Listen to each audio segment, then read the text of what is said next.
What's up, and you're watching my new YouTube channel. I'm your host, Donato Laurencio. If you're looking for passionate, in-depth analysis on the hottest NBA topics, you'll love this channel. Make sure to subscribe and like this video and turn on your post notifications so you get notified whenever I upload a new video. Today we're going to be breaking down who I think are the top 10 point guards going into the 2020-21 NBA season. Enjoy the video! Number 10, we have Trae Young of the Atlanta Hawks, who averaged 29.6 points, 9.3 assists, and 4.3 rebounds per game, on 43.7% shooting from the field, 36.1% on three-pointers, and 86% from the free throw line in the 2019-20 NBA season. Trae is only in his second year in the league, which makes these stats even more impressive. Trae isn't higher on this list because of his low efficiency and the fact that he is a liability defensively. Young's stellar play did not translate to wins, as the Hawks were the 14th seed in the East with a 20-47 record, but much of that is due to the fact that John Collins was suspended for 25 games last season. Trae Young also didn't get to play with Clint Capella, who was injured when he became a Hawk. Next season, I believe that Atlanta will improve their record, but just don't have the talent to make the playoffs. Trae is a young player who has a lot of hope for the future and will become a superstar. I have ranked Ben Simmons as the ninth best point guard going into the 2020-21 NBA season.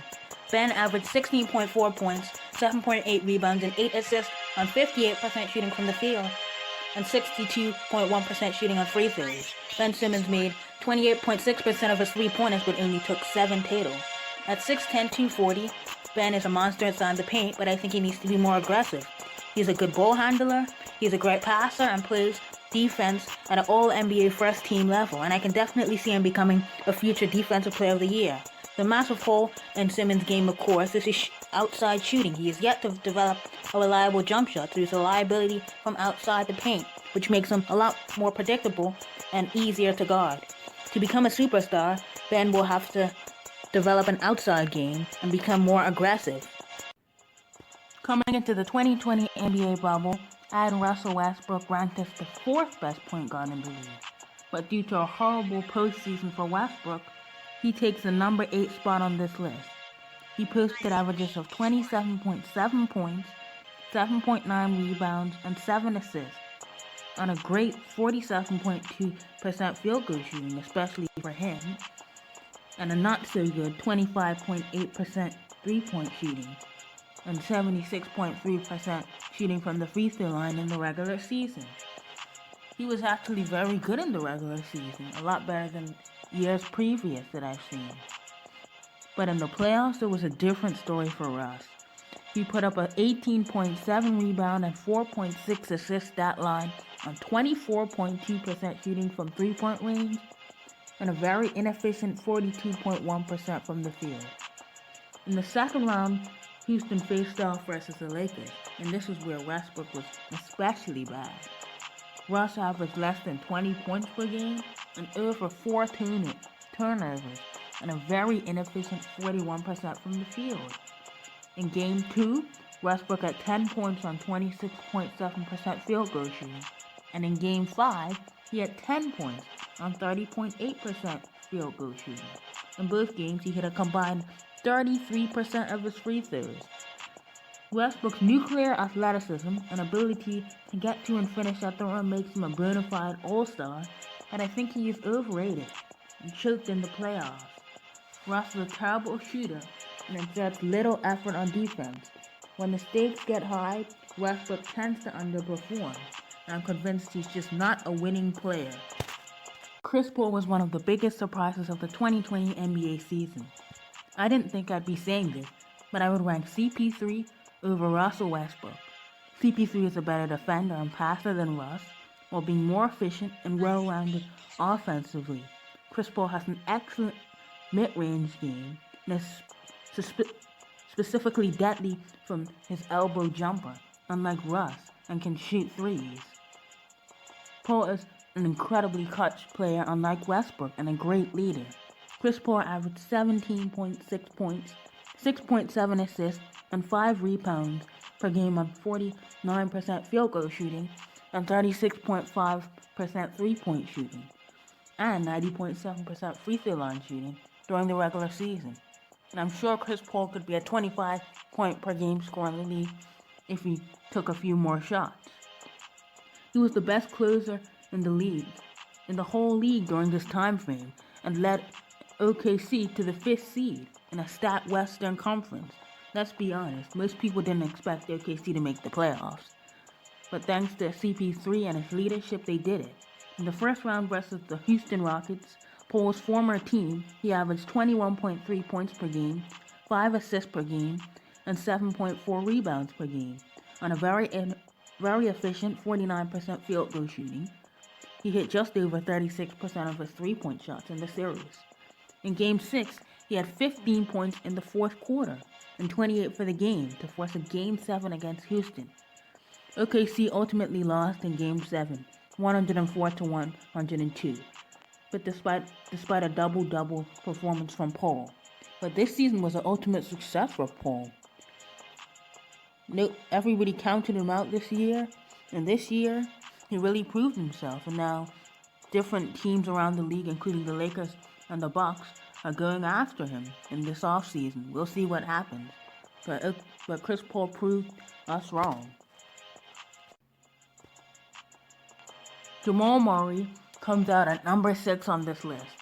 Murray was one of the most surprising players of the 2019-20 NBA bubble. He has not made an All-Star team yet in his career, but had yet another regular season in which he failed to average 20 points a game. But in the postseason, he really made a name for himself, averaging 26.5 points, 6.6 assists, and 4.8 rebounds per game on over 50% shooting from the field and over 45% shooting from three-point range. He hit 89.7% of his free throws, so he basically had a 50-40-90 season in the bubble. Ridiculous numbers in terms of production and efficiency. Murray helped his team come down from a 3-1 deficit by putting up 2 50-point games and a 42-point game in games 4 through 6 of the series versus Utah. Against the Clippers, Denver became the first team in NBA history to come back from a 3-1 deficit twice in the same postseason. Denver got 40 points from Murray in the deciding Game 7. And Jamal played well against the Lakers as well, averaging 25 points and decent efficiency.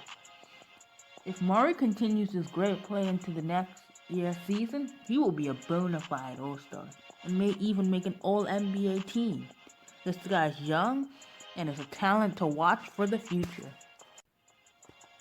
Kyrie Irving is the 5th best ranked point guard going into the 2020-21 season.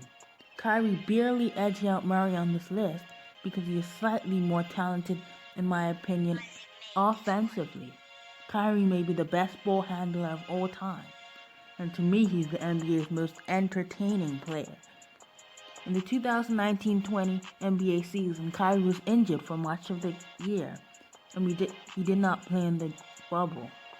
In the few games Irving did play, he played well, posting 27.4 points, 5.2 rebounds, and 6.4 assists per game on 47.8% shooting from the field, 39.3% shooting from three-point range, and 92.2% from the free throw line.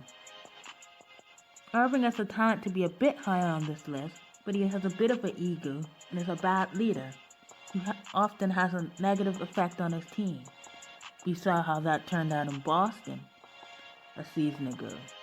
Kyrie's main weakness is on defense, where at only 6'2", he struggles, but on offense he is a very complete player. He's a great shooter. He can get to and finish at the rim like nobody's business. And I can't wait for next season to see what he does, the damage that he does with Kevin Durant. The fourth spot could have easily went to Damian Lillard. And Luka did play better in the first round Dallas versus Clippers series than Dame did versus the Lakers. But Lillard's historically great play in the 8 NBA bubble seeding games gives him the slight edge in my eyes in this debate. Luka made the All-NBA first team this year and was an All-Star starter in only his second year in the NBA. He was also a front-runner to receive the Most Improved Player of the Year and a top 5 candidate for MVP honors with regular season stat lines of 28.8 points, 9.4 rebounds, and 8.8 assists. Doncic shot 31.6% from three-point range, 75.8% from the free throw line, and shot 46.3% from the field during the regular season. One of my criticisms of Luka Doncic was his low efficiency and poor shot selection in the regular season. But in his first playoff series against the elite LA Clippers defense, he posted averages of 31 points, 9.8 rebounds, and 8.7 assists, hitting 36.4% of his three-pointers, a 5.3 increase from the regular season, and 50% from the field, a 3.9 increase from the regular season. He hit just 65.6% of his free throws. Doncic's best game of the series came in Game 4, where Luka recorded a 43-point, 17 rebound, 13 assist triple-double, hitting the game-winning buzzer-beating three-pointer to give Dallas a 135-133 win over the Clippers.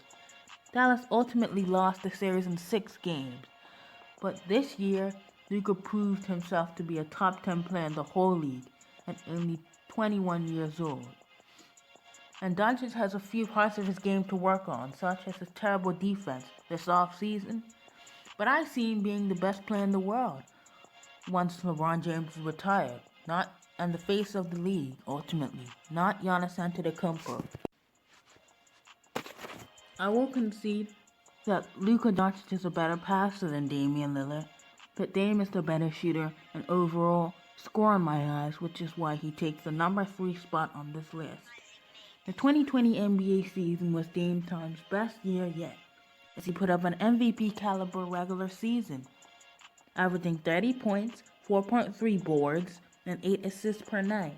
The NBA bubble regular season was where Lillard really shined though, posting 37 points per game, and 44% shooting from deep, and 50% from the field. During this stretch, Lillard displayed his ridiculously great deep range on his three-pointers. He was pulling up from 35, 40 feet with no hesitation in making these at an alarming rate. Lillard carried his amazing regular season play into the postseason, but was not very consistent. Dame had 2 34-point games in the Blazers-Lakers series, and the other 2 games he failed to score 20 points, having off nights. Dame suffered a knee injury and did not play in Game 5, and Portland lost the series in the deciding Game 5. But this year was ultimately definitely a success for Dame. He obviously is a very poor defender, and if Portland want to contend for a championship, they definitely need him and others to perform at a higher level defensively. But he is such a complete player offensively, and I think he's the second best shooter in the league, deep range shooter in the league, behind Steph Curry. Let's not forget how great Steph Curry is. Steph Curry is the greatest three-point shooter of all time. We can't really judge Steph's 2019-20 season, as he played less than 10 games and was out with injury for the majority of the season. But in the 2018-19 campaign, he averaged 27.3 points and 91% free throw shooting and 43.7% three-point shooting.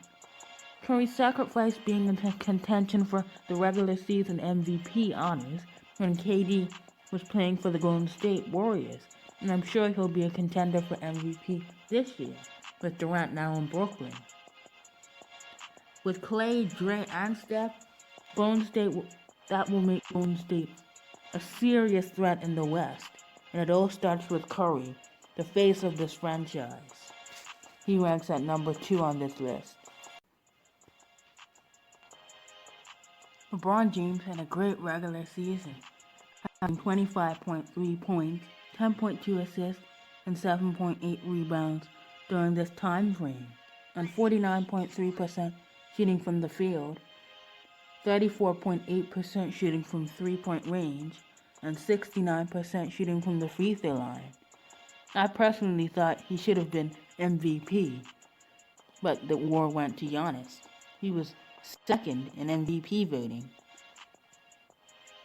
But in the postseason, it was where LeBron really stepped up, averaging 27.6 points, 8.8 assists, and 10.8 rebounds, on 56% shooting from the field and 37% from three, as well as 72% from the free throw line, upping his efficiency dramatically from the regular season. But against Miami, it was where LeBron really proved himself to be the best player in the world by a wide margin, and this was when he averaged 29.8 points per game, 11.8 rebounds per game, 8.5 assists per game, on an incredible 59% shooting from the field and 41.7% from three-point range. These numbers are unheard of, even for LeBron. And he's doing this in his 17th season. That is just crazy. He is definitely the best point guard in the NBA going into next season. It really amazes me how he was able to transition from a forward to a point guard in a season and become the best point guard in the league.